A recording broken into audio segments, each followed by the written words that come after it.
Hello, welcome back to another episode of Wellness FOURplay, your podcast that is going to tell you all about, teach you all about, show you how to live all about wellness in all the 7 areas. We are Dr. Dondi and Marcy Nettles. Hey, we guys. are your podcast hosts, and we are glad you're here.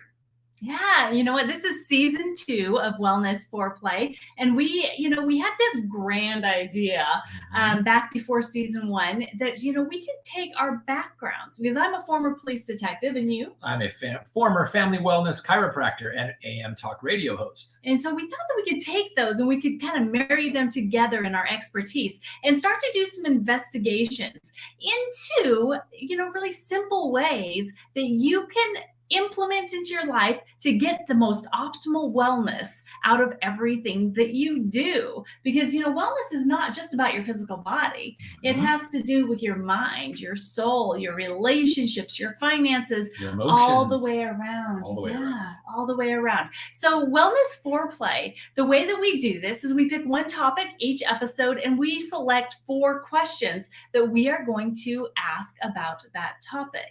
So for today's topic, it's going to be fun, because this is something that we've actually learned recently ourselves and we've been implementing, and we're actually seeing some really great results from it. So this episode 34, is how the way you see yourself or your identity forms your habits. So I'm excited about this one. Are you excited about this one?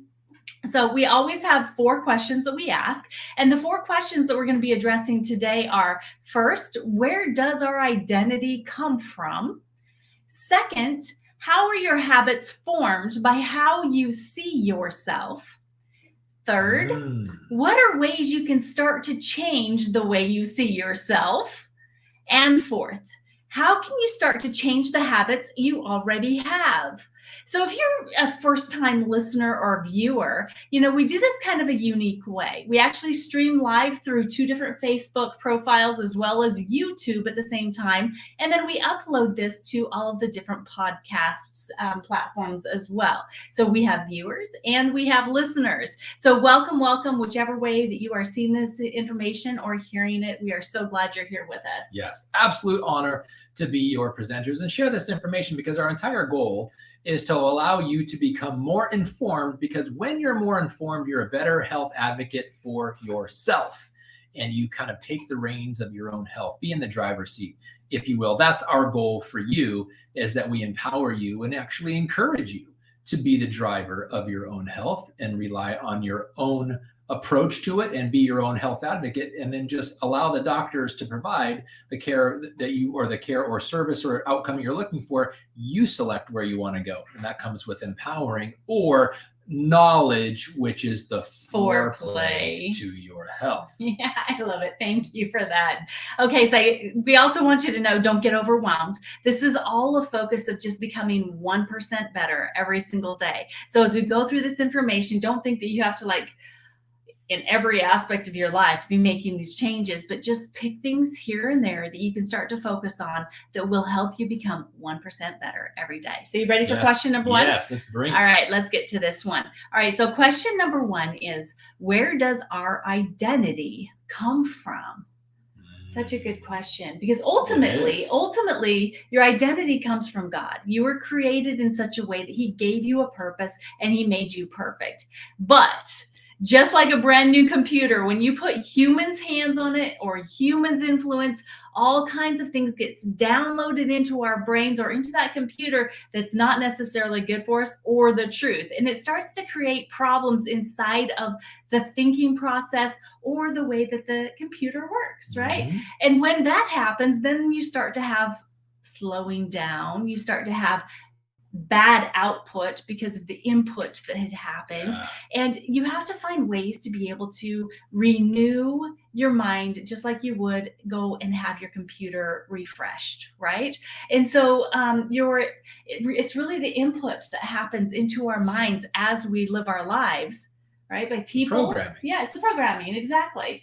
By the people around us, by the things that we participate in and the stories we start to tell ourselves, whether we think that we failed at something or whether someone's told us something over and over and over again that we are, that's maybe not really the truth. I mean, there's so many variables from the social side of it, from school. How good of a student are you compared to your classmates? How are your teachers treating you as a result of that reality? And it all comes, like, what about in your home? Birth order. If you have multiple kids in the house, like I'm the first of 3. So I have a very different experience than Marcy, who's the eighth of 10. So it's a lot of times your identity, especially in your household, comes from your birth order. There's a lot of research that goes behind that. And again, it's the story that you are told over and over and over again. And a lot of times you might hear something one time, something critical from someone else, and then you take on that thing, and then you repeat back multiple times what you heard from somebody one time. This can go on for 1 year, 2 years, decades, or in some cases an entire lifetime. And your programming comes from something that was said decades ago, and it probably in some cases wasn't even meant. It just became part of your identity because you were the one repeating it over and over and over again. It's the most common voice, the most frequent voice, and the loudest voice that you listen to. And most of the time, it's in your own head. And it's not true all the time. Right. You know, and the interesting thing, and the reason why we have this as the topic connected with habits, is because the way that you look at yourself and who you believe yourself to be will determine the things that you do and what you do over and over and over again. Yeah. And so, you know, I think that covers, you know, what identity is. I hope that you guys understand that a little bit more and where your identity comes from.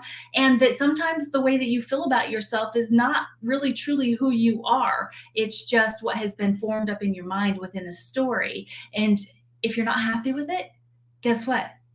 You can change it. And we're going to talk a little bit about that today too. Something just hit me. Think of your identity as your life story. So somewhere between once upon a time and the end. Whose voice is it? Is it fiction or nonfiction? And is it beneficial words? Is it constructive words? Is it critical words? And if it's you that is the author, you want to make sure what comes out of your mouth, because what comes out of your mouth gets programmed into your head and is the biggest setter of your identity. It's your own voice in your head. Yeah. And by the way, guys, we would really love to invite you right now. If you're on live with us on Facebook, please share this out. Please tag people in the comment section that you think need to see and hear this information. And if you're listening to us on the podcast, please consider sharing out this episode, because everybody needs to know where their identity comes from and what can actually be, you know, the fallout or the benefit to the way that you think of yourself. So are you ready for question number 2? Let's go for it. All right. Question number 2 is, how are your habits formed by how you see yourself? Oh my gosh, this was like a big old mind-blowing experience. We've both been participating in reading a really great book that we've heard about from several different places. Amazing people that have been making some different changes in their lives and been very successful at it. The name of that book is Atomic Habits, and the author is James Clear. It's amazing. As a matter of fact, the cost of the book was worth chapter 2. Chapter 2 like totally blew our minds. And we're excited to be able to share some of that with you today in this podcast episode. So how are habits formed? By how we see ourselves. Most of the time we look at it in kind of 3 ways that we set habits. The first one is, what outcome do we want? We want to win a championship. We want to get an A on the test. We want to get a degree. We want to lose some weight. We want to learn karate. Whatever the case may be, it's an outcome that we're looking for, and that outcome is going to change our habits. So does it work? Sure. When you have outcomes-based, let's just call them goals. Okay, goals and objectives are when you have an outcome that you're looking for. Sure, they change your habits, they change your identity, but is it the best way? Sometimes people focus on the process. What are we doing on a daily basis? You know, do I go to the gym 3 times a week? Do I go to the gym every day? Do I go to the gym once a month? The process. What is the activity that is helping you acquire whatever that identity is? And does it work? Sure, it changes your habits, but it's not the best way. The way we have found the best way is identity-based habits. In other words, who are you wanting to become? Not what are you wanting to accomplish, win a championship, lose weight, become a black belt in karate. What are you doing every day? I'm going to practice. I'm doing, however many times a week or day or whatever, versus I want to be, or I am that goal. I am that. That is your identity. You are doing that, or that is who you are, which is going to change your habits. And we've got some pretty specific ones that we've been utilizing recently that have worked amazingly well. And it's really just a simple shift. Is how you identify yourself is going to determine whether or not you pick up that good or bad habit. Yeah. So just a perfect example here, and it was in the book and it's been used previously as well, is if you are someone that has been a smoker and you want to quit, and if somebody comes up to you and offers you a cigarette and you say, oh, no, thanks, because I'm trying to quit, in comparison to saying, oh, no, thank you, I don't smoke. So there's a difference in the thought process and how you're viewing yourself. In the first one, it's like, oh, no, I'm trying to quit. You're still considering yourself a smoker. Where if you say, oh, no, thank you, I don't smoke, you are considering yourself a non-smoker, right? That's the key. Because I don't smoke is actually the process. Yes. I'm not a smoker is the identity. Yes, and that can apply to anything. That can apply to wanting to lose weight and being careful about what you eat. It can apply to, wanting to build your business. It's like, oh, well, I'm trying to build a business. It's like, no, I am a business builder. And so this is what I'm going to do instead. Type of mindset around who you are and how you see yourself. And it's how you see yourself that you need to start thinking about the goals you want to accomplish along the way that will get you to being that person that you're starting to see yourself as. Does that make sense?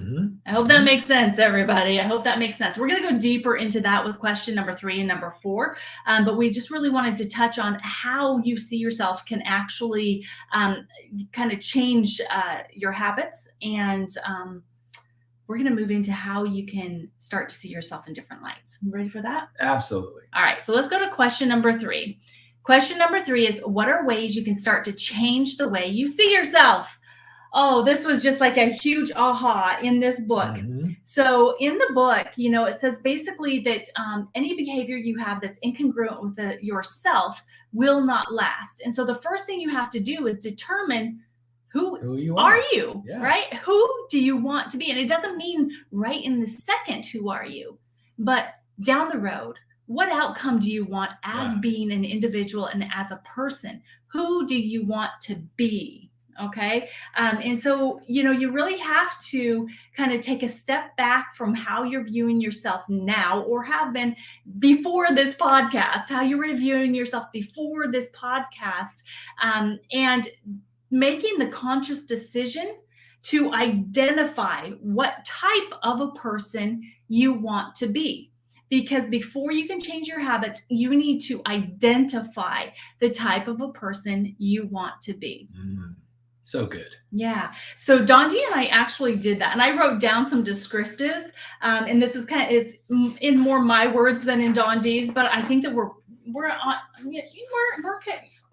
on the same page with this, right? I would say so. 100%. Absolutely. So the identity that we came up with, that we want to be personally, and this is your homework, by the way, guys. We want you to take some time to sit down and just really identify, who do you want to show up as?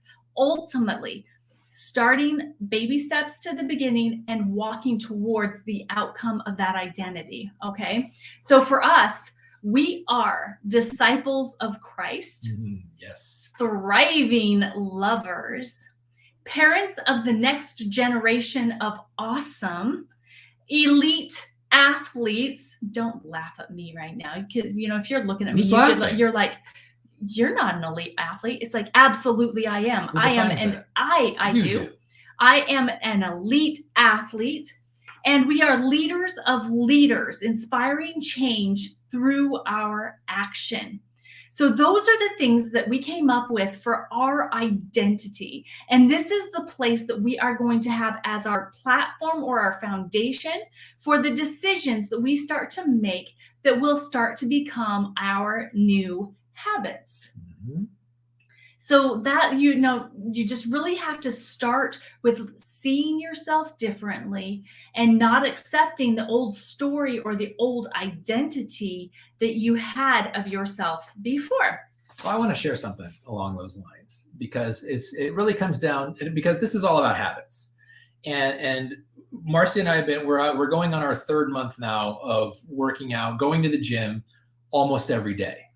We've missed a couple Sundays here and there. We've missed a couple days when we've been on the road, but if we're home, we're in the gym at least once that day. And so I started to go through my own mind, the difference between the outcome, the process, and the identity. And I'm going to make it really simple as it relates to reps of a certain exercise. So if I'm looking to be stronger, which rep from 1 to 10 is the most important? If my goal is to be stronger, and the answer, if my goal is to be stronger, any rep between 1 and 10 is the most important.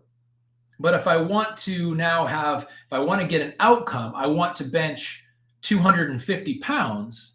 Now between rep 1 and rep 10, what's the most important?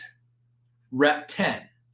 But here's even taking it another level up, the identity of an elite athlete. What's the most important rep between 1 and 10 to an elite athlete? The answer is 12 to 14. Because I realize as my mind has shifted, when we're doing a certain exercise and we're on the 10, I'm going for 10 and I'm on that 10th rep and I'm straining, I know in the back of my mind, as an elite athlete changing my process, there's at least 2 more reps in there. And because I've made that shift, when I'm thinking I can't even go finish this 10th, just the shift in my mind, 11 and 12 come about as easy as the 10th. But by the end of the 12th rep, there's no more. That's the difference. Those extra 2 reps make all the difference in an elite athlete. Now that's a programming thing. Now, if I'm walking from that, if I put the weights down and I'm walking to the locker room. I'm like, I wasn't even going to try to answer. Walking to the locker room and I pass a mirror.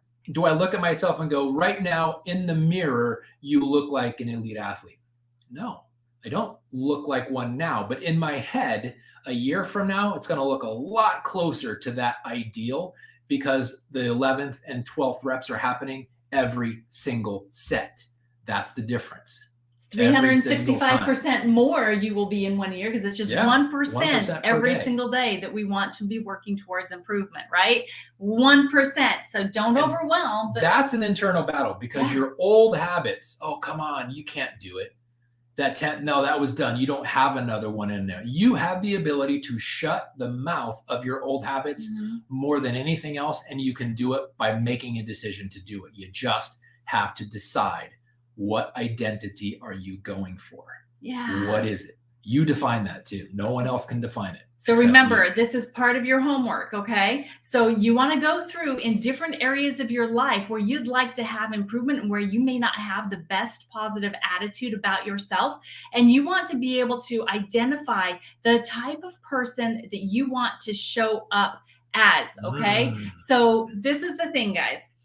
Remember, I said our list is disciples of Christ, because that's our ultimate number 1 goal. Thriving lovers, because our marriage comes next in priority. Parents of the next generation of awesome, because then our family is, the congruency of the next priority there. Elite athletes, because if we don't take care of ourselves, then we aren't going to be able to do any of the rest of what we want to do. And then leaders of leaders, inspiring change through our action. Our example has got to speak louder than anything that comes out of our mouths to be most effective. And so the reason why I wanted to go over that again is just to give you some ideas of different areas in your life that you just might want to be able to to focus on and to be able to create that identity change around. But moving into question number 4, this is going to be, you know, really the do. Okay, this is going to be the do. The do. How can you start to And change the habits you already have? Yeah. So how can you change or start? You're not going to do it overnight. Start to change the habits that you already have. Well, guys, I got to tell you, I didn't think I was an elite athlete, you know, from a month ago and back. As a matter of fact, the way that I thought about myself was, it's like, you know what, I'm so overweight. I am so tired of looking this way. And it's like, oh, a few extra calories isn't going to matter. I'm already fat, right? Or how about this?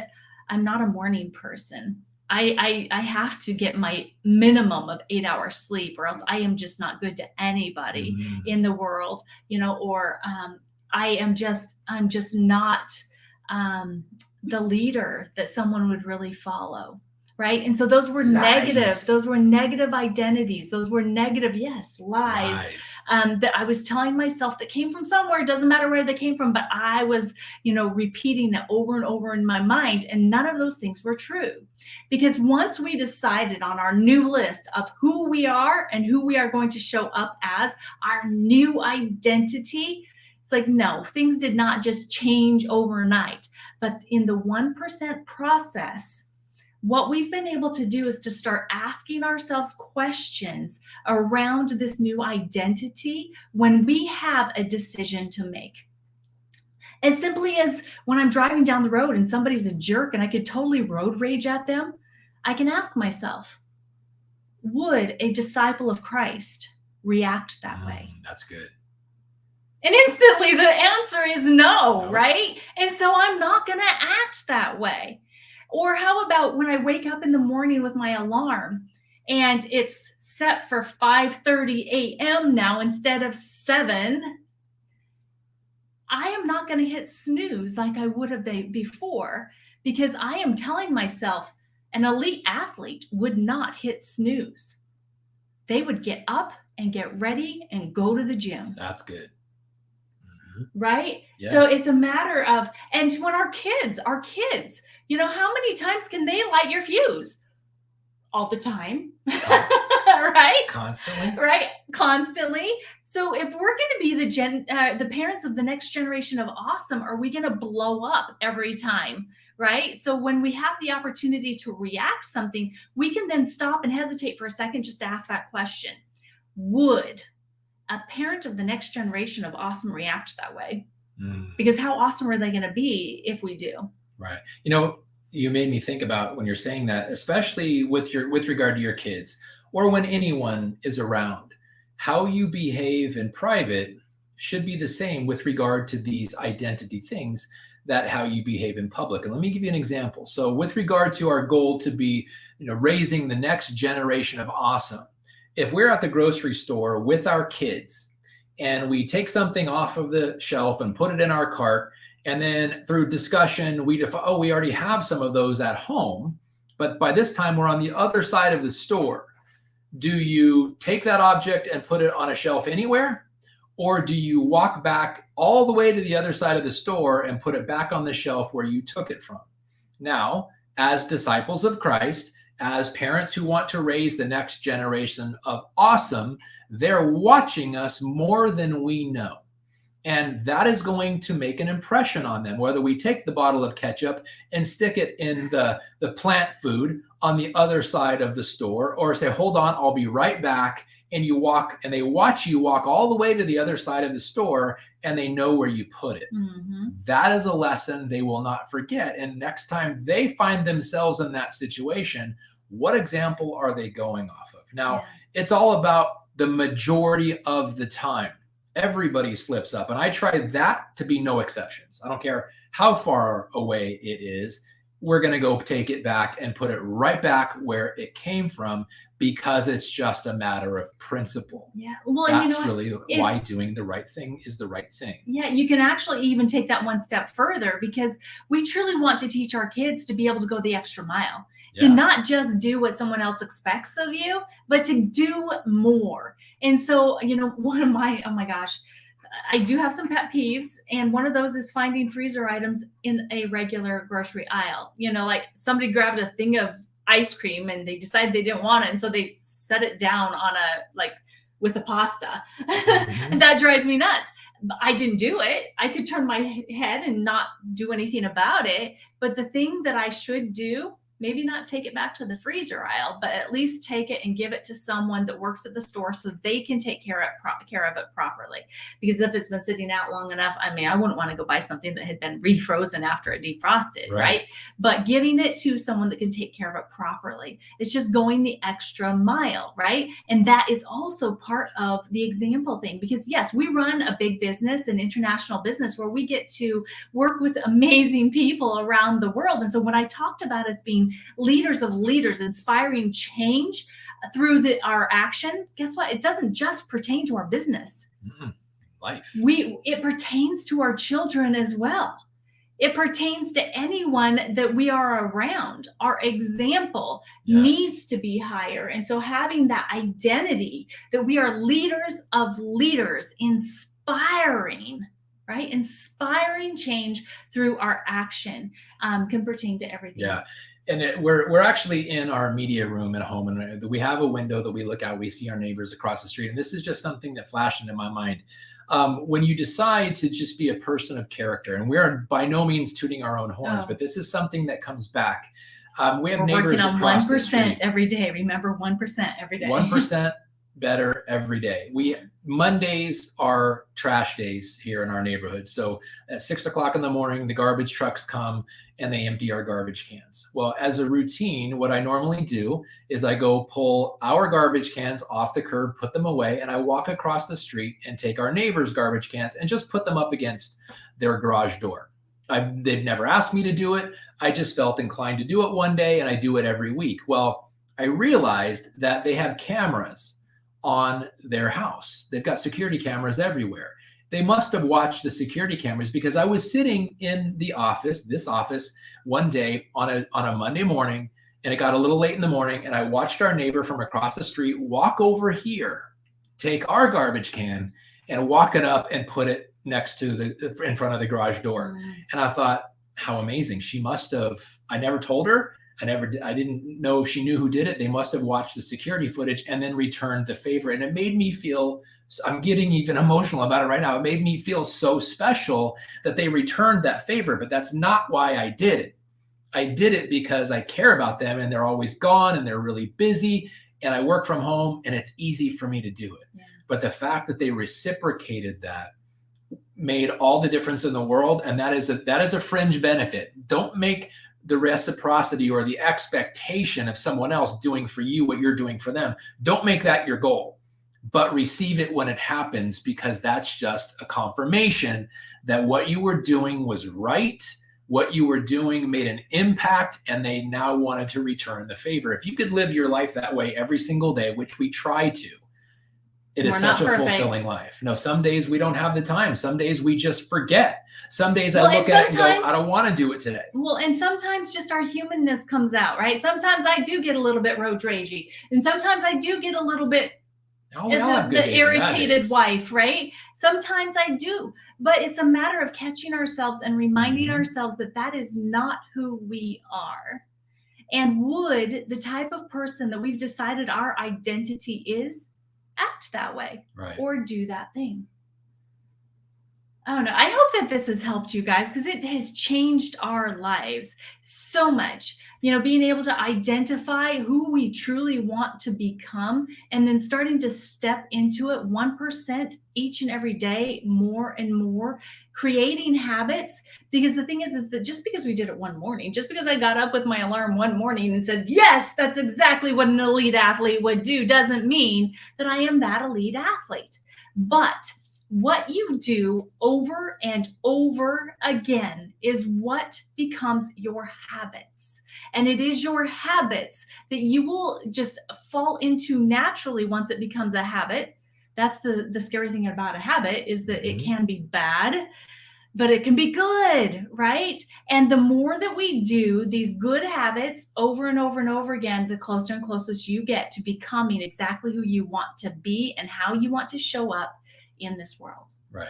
And one of the things about it, like what Marcy was saying, is every day is a choice. I will tell you this, if you implement elite habits every single day, will you become an elite athlete? Not necessarily. But every elite athlete has elite habits that they implement every day. It comes down to work ethic. There's all kinds of other variables. But what if you have elite type habits or potent habits or atomic habits that you implement every day, and your goal is to be 1% better every day in a month, in 6 months, in a year, in a decade, how much more could you contribute to your own wellness, your own beneficial life, and more importantly, your influence on the rest of the world? Because 1% better every day is a small thing, but compounded over time, it becomes a massive thing and has massive potential to make massive changes in the world. And we all know we need massive changes. And one of the things I'm thinking about right now is putting filters on your input. So what you watch, what you listen to, what you discuss. Don't gossip about people. Talk, and this is one thing I love, and is my goal always, talk about someone the way you would talk about them if they were in your presence. That is a huge thing. And I've not always been that way, but I've really, really, really tried to do that. And then limit what you watch. Marcy and I, we have not had TV service, I think, for as long as we've been married. We have a TV or a couple TVs, but we don't have TV service. We don't watch the news. We don't read the newspaper. We don't read magazines that talk about negative things, because we are filtering what goes into our minds, because negative in, or they say garbage in, garbage out. We don't want that.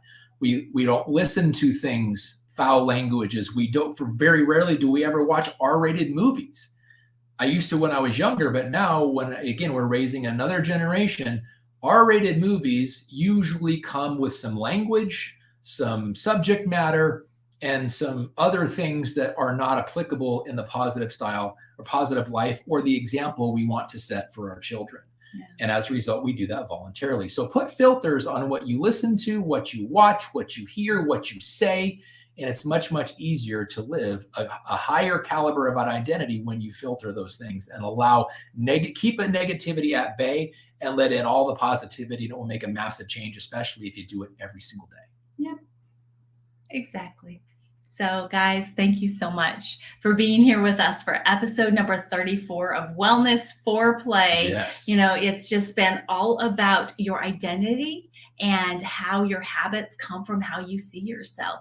So we hope that you will take us up on doing the homework, and, you know, we'd love to hear from you. We would love to hear what you have decided you want your identity to be. Please contact us through dondiandmarcy.com. With that, we would love to be able to cheer you on and support you. Plus, we do take prayer requests there as well. If you need support that way, we would love to be able to lift you up and pray with you and for you. And if you have suggestion for show topics, we would also love to hear that. We have favorites there that I believe that you can find this book that we've been talking about under our favorites. So go and make sure you get your copy, because it seriously, just chapter 2 was absolutely worth the whole thing. But thanks again for joining us, guys. We look forward to coming back with our next episode and sharing more with you. God bless all of you. See you next week. Bye, guys.